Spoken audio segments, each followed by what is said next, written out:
the shot. Hey, everybody. Welcome to History Happy Hour. Good to see you. I'm Janet Davis, and, pardon? Are you live? I'm live, yes. Yes. And my fabulous husband is about to bring me my drink because it's History Happy Hour. We're looking forward to reading with you this evening. We are here for the Rye Historical Society. I'm a member of the board, and we are reading Rye on the Rocks this week, and we are. Here's Rye on the Rocks. Thank you very much. Cheers, everyone. So today we're reading As Schooners Broke Upon Our Shores. Looking back over the histories of any New England coastal town can be found many accounts of ships being lost upon their shores. The town of Rye is no exception. Although Rye's history contains no entry of the loss of a great transatlantic liner with a death toll in the hundreds, and few of the lost cargoes were of more value to the finder than for fuel, many of the schooners and brigs which carried the commerce of the last century met their fate here, and the home of a single lost crewman knew as much sorrow as the individual homes from which sailed one lost of hundreds. From the earliest days of settlement, Rye's shores are referred to as a refuge for shipwrecked seamen. It was in 1627 that Thomas Weston was wrecked at a point probably just south of our present boundaries. Being able to reach shore, he was there beaten and robbed naked by hostile Indians. It was, however, to the settlement at Odiorn Point that he was finally able to make his way to safety. One of Rye's worst sea tragedies occurred in 1768, when a large fishing schooner, the Captain Beck, sailing out of Rye Harbor under the command of Captain Ben Randall, was lost at Salisbury with all hands. There were also, no doubt, many transient vessels lost upon our shores, disappearing without trace other than this occasional seaman found dead upon our shores. Such was the case in 1820, when Sheridan Jenness discovered 2 drowned seamen on the beach in front of his home. Farmer and Moore's New Hampshire Gazetteer of 1823 reports that to that time at least 40 seamen had been lost on the rocks of Rye. Considering the importance of Portsmouth and Salem as world ports, it is quite possible that many vessels were lost at Rye while trying to gain entrance to these 2 ports in stormy weather. Records indicate that in 1764, a brig and a schooner were wrecked at Rye, and during the Revolutionary War, a prize vessel was captured at Wallace Sands. At some unmarked point on our shores still lie the remains of 14 seamen drowned off of Rye during the War for Independence. It was also about the same time the entire Saunders family was drowned when their boat capsized off of the point for which many years bore their name. It is of an 1841 incident that we have the first details of a Rye shipwreck. On March 13th of that year, the brig George Turner was lost off Rye, bound from Havana to Portland, Maine, with a cargo of molasses, sugar, and oranges, surely no rum, unfortunately. The Turner ran aground on Rye Ledge.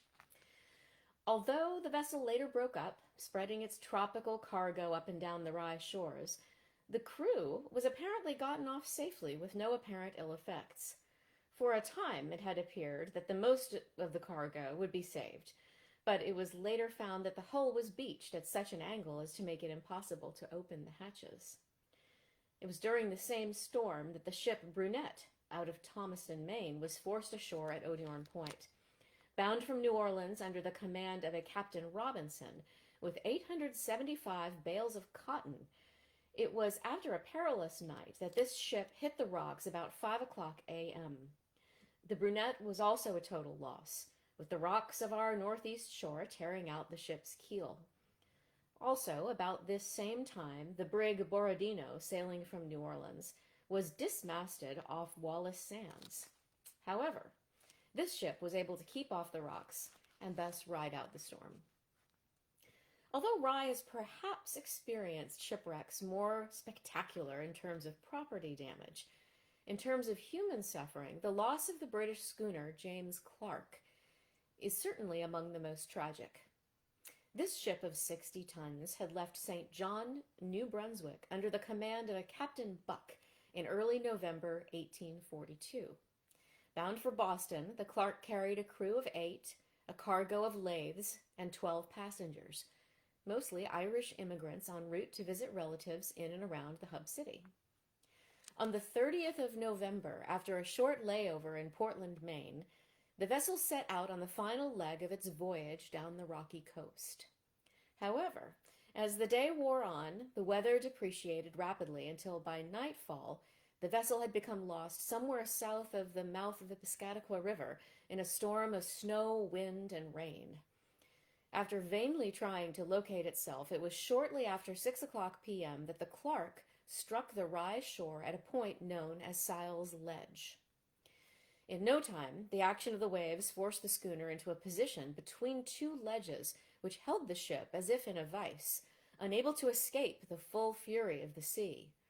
Soon after the vessel struck, the cabin was carried away by a gigantic wave, compelling all to take refuge on the open deck. Here they were washed about from one side of the wreck to the other by the waves, which were constantly breaking over the ship with such violence as to tear the clothes off of those on deck. The first victim of the tragedy was the 6-month-old child of a Mrs. Stewart.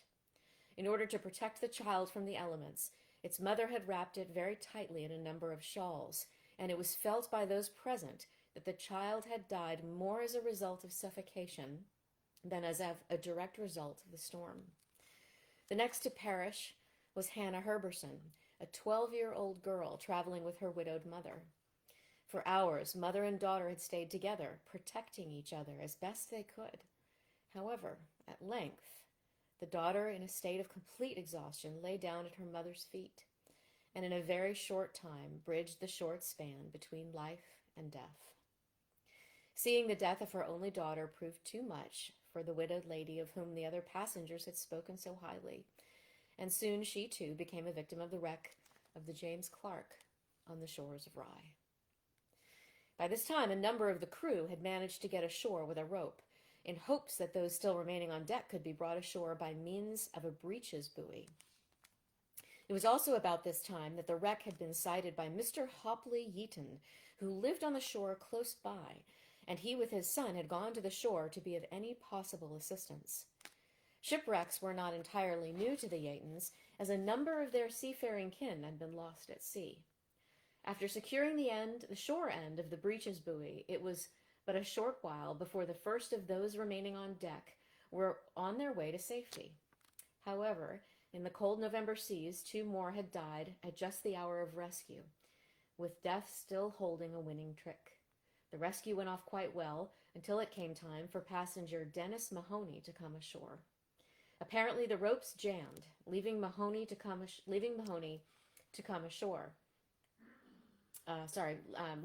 suspended above and in the angry seas.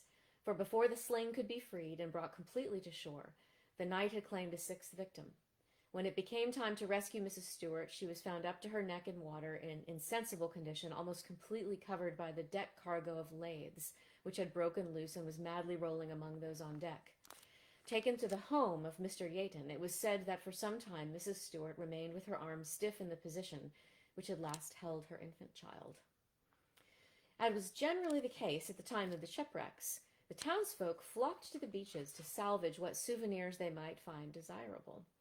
However, as a result of the ordeal through which the survivors had passed in this case, the townsfolk were reported to have taken great pains to restore salvaged personal belongings to those recovering at the home of Mr. Yeaton. In less than a week, it was reported in the local newspapers that the wrecked hull had been purchased for $875 and the cargo saved. Following a stay of 6 days, the last of the survivors were able to make their way overland to Boston. After inserting a notice in the Portsmouth Chronicle expressing their thanks to all those who had aided in the rescue, they left Rye never to return, but with thoughts forever burned in their memories of an unforgettable night in the rocks of Rye. In 1843, the local rocks reached out for the USS Saratoga, but by cutting away the masts, this hull was able to ride out the storm. However, only 2 years later, after being in trouble in the same area, the ship William, Wallace, and Elizabeth came ashore a total wreck at Wallace Sands. Only 5 years later, these same rocks were to claim but another victim. The schooner Alpheon, bound from Calico to Newburyport, sailed around the storm, swept Cape Horn, only to go to the bottom of off Wallace Sands with a cargo of lumber during the storm of December 19, 1850. Under command of a Captain Hutchins, this ship hit the rocks about 7 o'clock p.m. Apparently, it had become lost in the storm, with the wreck occurring without warning, as it was reported that the Alpheon had to be abandoned so fast that the captain was forced to take to the lifeboat, leaving his life savings of over $200 in his cabin. Only a half hour after the wreck of the Alpheon became known on shore, a large brig, probably the British Crown, was seen to be ashore and breaking up off Geness Ledge. However, here, as in the case of the Alpheon, the crew was able to launch a boat and get ashore safely.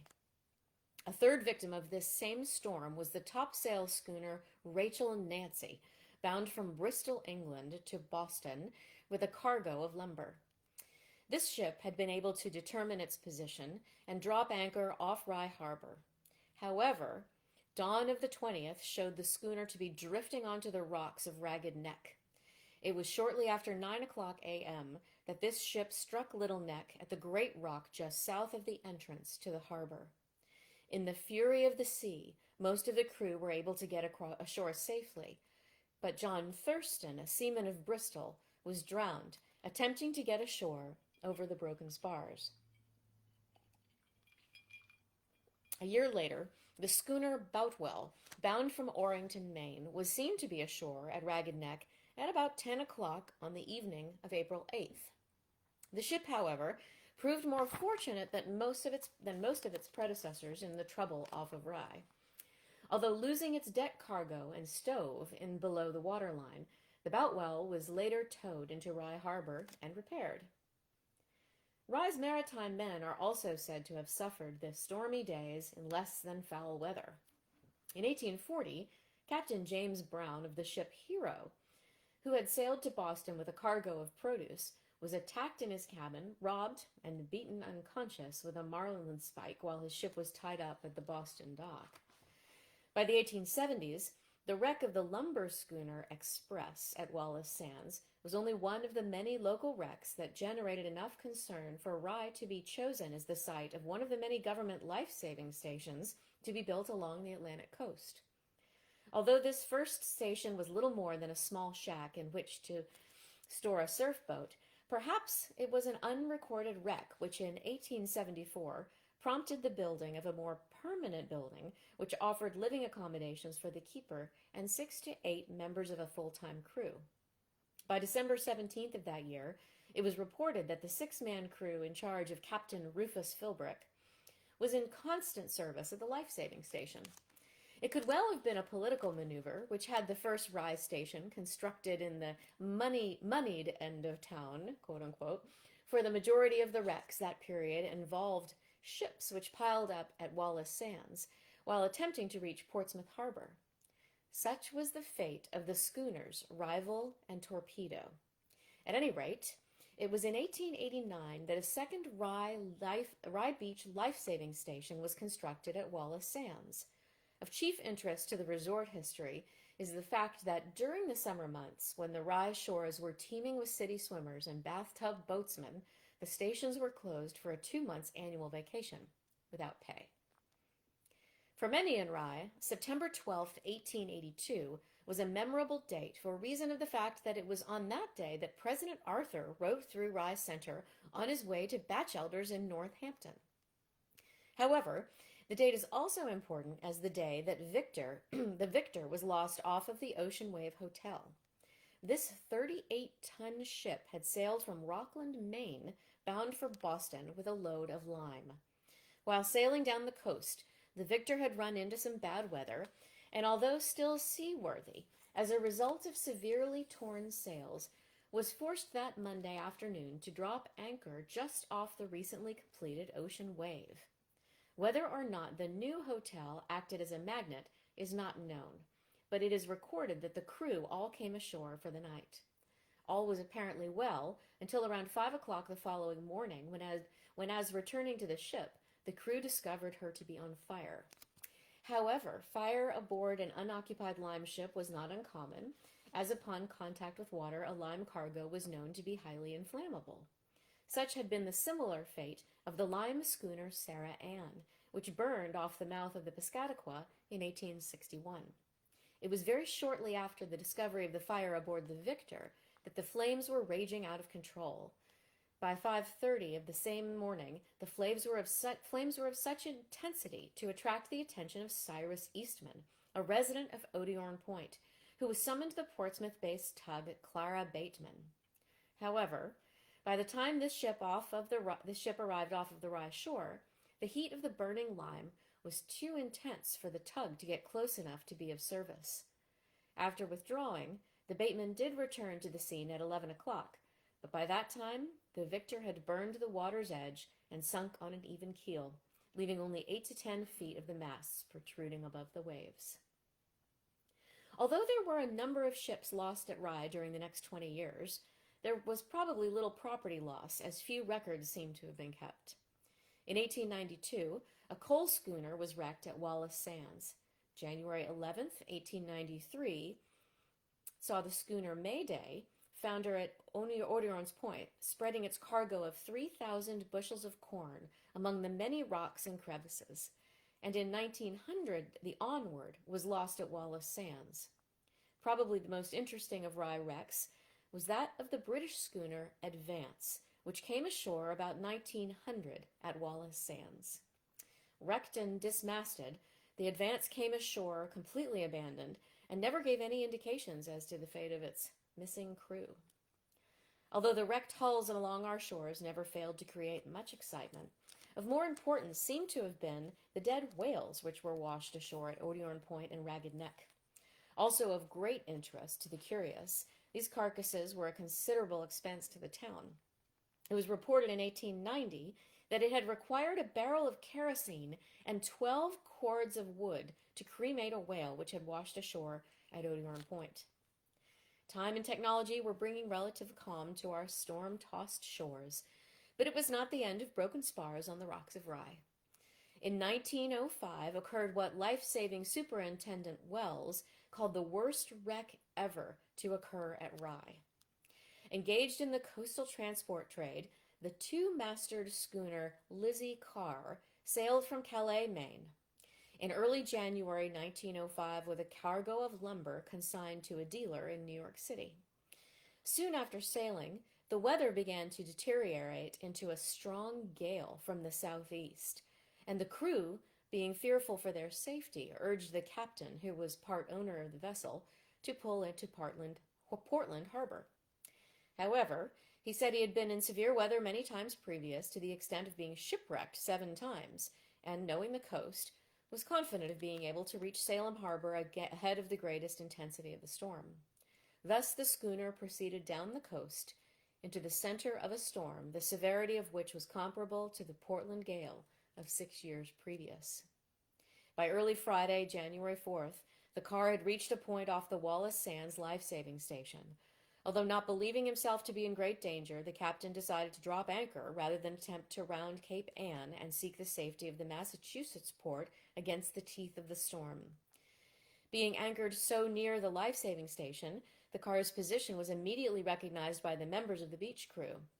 Realizing the danger into which the transient schooner had placed itself, Captain Wells immediately sent word to Portsmouth for a tug with which to tow the schooner into Portsmouth Harbor. From Portsmouth, the tug M. Mitchell Davis immediately started for the Rye shores, arriving there about noon. However, when offered the tow, Captain Merchant of the car declined, saying that he had been on storms on the Grand Banks along the shores much more dangerous than those of Rye Beach.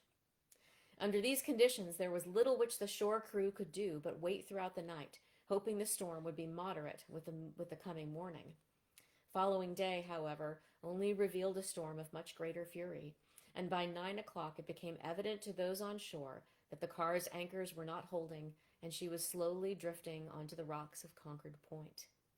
Realizing the sea too strong at this point to utilize a tug, and knowing the dangerous position into which the ship was moving, Captain Wells sent for the assistance of the Jaffrey Point and Genesee Beach stations, as well as the aid of Silas H. Harding, superintendent, who left Portsmouth for the beach on the 10:05 electric car. Meanwhile, distress signals had been raised on the car, and the captain had given orders for the crew to loose another anchor chain. By this action, he hoped to hit the beach head-on, whereby being able to salvage his cargo. However, this task proved greater than the elements would allow for, and at approximately 9:30, with the anchor chain still in place, the sea swung the Lizzie car onto the rocks of Concord Point. The initial impact was of such intensity that the greatest part of the ship's keel was immediately carried away, leaving the crew with no choice but to climb into the rigging and hope for an early rescue. Upon noticing that the schooner had at last gone on to the rocks, Keeper Wells and his crew started down the beach with their surf boat and equipment, arriving opposite the wreck a short time later. The Lyle gun was immediately set in place and a line shot across the wreck, landing in an excellent position directly between two masts. As the crew had by this time begun to untie themselves from the rigging, it was felt by those on shore that it would be but a short time before the line was secured, and the first of the stranded seamen would be sliding over the tops of the breakers toward the safety of shore. However, as a result of the intensity of the storm, it was at this time that the schooner suddenly split into 3 sections, with the masts and rigging still holding the lashed bodies of the seamen dropping into the sea. It was a horrified shore crew that could only look out upon the wreck as the trapped crewmen fought their way free from their self-imposed bonds and regained positions of temporary safety on the larger pieces of wreckage. As the original lifeline was by now completely entangled with fallen wreckage, a new line and then a third line were soon fired to the stranded crewmen, but with the intensity of the sea, combined with the great mass of floating debris and the lack of tall masts to use as a target, it was realized that a method other than the bosun's chair would have to be utilized to bring the men ashore. Noting the rapidity at which the hull was going to pieces, Superintendent Harding ordered that the surf boat immediately be launched, he himself going fully clothed into the breakers to assure that the boat did not capsize going out through the surf. This time, success crowned the skill of the beach crew, and the surf boat, after much hard rowing, was soon at the side of the broken hull. Meanwhile, the ship's first mate, Frank Trunn, believing that they would all be cast into the sea before help arrived, attempted to make his way ashore by swimming and climbing over and among the cargo of lumber, which was by this time spread over the entire area between the foundering hull and the beach. Although no doubt successful for a short time while pursuing this means of survival, Trunn was soon lost in the fury of the breakers and not seen alive again. However, as Trunn was experiencing failure, the surf boat had been working in and among the wreckage and was removing the first of the survivors. Added to the difficulty of getting the victims into the surf boat, which was wildly flying about on the tops of each new wave, was the fact that by this time, after a sleepless night of trying to save their ship, the crew was exhausted to a point of almost complete helplessness. Also adding to the difficulty of this phase of the rescue were the facts that crewman Herbert Day, who had been a member of the crew for 25 days previous, had broken a leg when thrown into the sea while still lashed to the mast, and Frank Dyes, the 73-year-old ship's cook, weighed 200 pounds and had severely sprained his leg while awaiting rescue. However, the 6 survivors were soon in the boat and on their way back to shore. After a skillfully executed trip back through the breakers, the men were landed and rapidly transported to the warmth of the station, where they were, in a few days, nursed back to health by Mrs. Wells. Rye folk seem to have soon forgotten the excitement of the morning the car came ashore, but Captain Merchant is said to have remained in the area for many weeks, searching the beaches, in hopes that the sea would give up the body of his former mate. The day of sail is a day of the past, and local wrecks have been generally forgotten. But there are still a few natives who recall the days of schooner ashore, and at least one Yankee is still a bit modest about telling of the great quantity of the lathes that her family scavenged from the last wreck on the rocks of Rye. That's our chapter for tonight. Next week, we will be reading Tickled in the Middle and 12 on Top, and we look forward to seeing you then. In the meantime, please don't hesitate to get in touch with us. There's a phone number on our website if you'd like to either have a tour of the museum in the center of town, or if you'd like to volunteer or join into some of the activities we have planned virtually for the remainder of the year. Once again, on behalf of the board of the Rye Historical Society and everyone in our town, thanks so much for tuning in, and we look forward to seeing you next time. Thanks again. And cheers.